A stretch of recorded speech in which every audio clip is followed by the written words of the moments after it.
En primera posició, Club Natació Granollers, amb la Carla Colomer Aguilera, Paula Colomer Aguilera, Georgina Busquets Padilla, Anna Casacuberta Lamprea, Júlia Ortiz Nogales,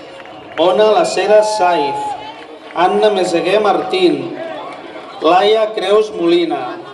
Noelia Llanes López, Andrea Rojas Asensio, Carla León Contreras i Mar Tortajada Tort.